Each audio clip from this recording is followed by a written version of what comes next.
మా అమ్మకి ఆ రోజు నైట్ జరిగిన దానికి నేను అడగవలసిన విధంగా నాకు హక్కు ఉంది కాబట్టి నేను అడిగాను.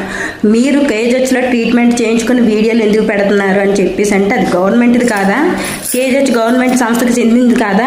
దాన్ని అడిగే హక్కు మాకు లేదా?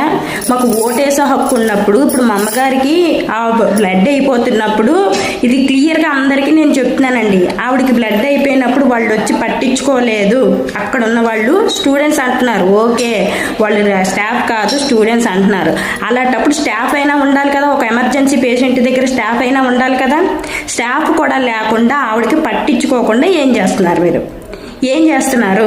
ఆవిడకి బ్లడ్ అయిపోయినప్పుడు అతను ఎప్పుడో ఒక అబ్బాయి వచ్చేసి ఏంటి చాలా కష్టం మీద ఆపరేషన్ జరిగిందమ్మా ఈవిడికి, ఏది ఇక్కడ ఆవిడకి ఇక్కడ కట్ చేసి ఇక్కడ నరాలకి పెట్టారు. మేము ఇక్కడ డాక్టర్లను ఎవరిని మేము తప్పు పట్టట్లేదు. ఒక డాక్టర్కి ముట్టుకోవడానికి లేకుండా ఒక డాక్టర్ చాలా బాధ్యతగా చేస్తున్నప్పుడు వీళ్ళు వచ్చి కనీసం ఆవిడకి ఇవ్వాల్సిన టైంలోనే ఇంజెక్షన్ ఎందుకు చేయలేదు?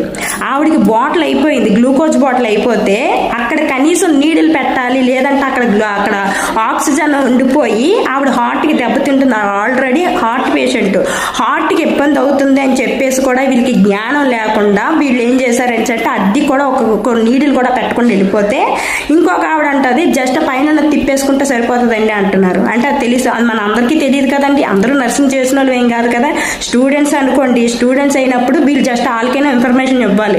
ఏంటి అక్కడ ఆవిడ వచ్చి అడుగుతుంది ఏం చేయాలని చెప్పేసి, మీరే తిప్పేసుకోండి మీరే చేసేసుకోండి అంటే ఆవిడకి గ్లూకోజ్ ఎక్కిన తర్వాత అయిపోయిన తర్వాత బ్లడ్ బయటకు వచ్చేసి నరాల్లోంచి బయటకు వచ్చేస్తే వీళ్ళు ఏం చేస్తారు? పేషెంట్ని డాక్టర్లు బ్రతికించిన తర్వాత వీళ్ళు చంపేస్తారా? ఇది నేను సీసీ కెమెరా ఫుటేజ్లో నేను నర్సుల్ని తిట్టానని చెప్పేసి అసభ్యంగా తిట్టానని చెప్పేసి అంటున్నారు. సీసీ కెమెరా ఫుటేజ్ బయట తీయించండి. సీసీ కెమెరా ఫుటేజ్ తీయిస్తే నేను ఆ అమ్మాయిని ఏ అసభ్యంగా మాట్లాడాను అనేది బయటకు వస్తుంది. బయటకు వచ్చిన తర్వాత అప్పుడు అది అందరి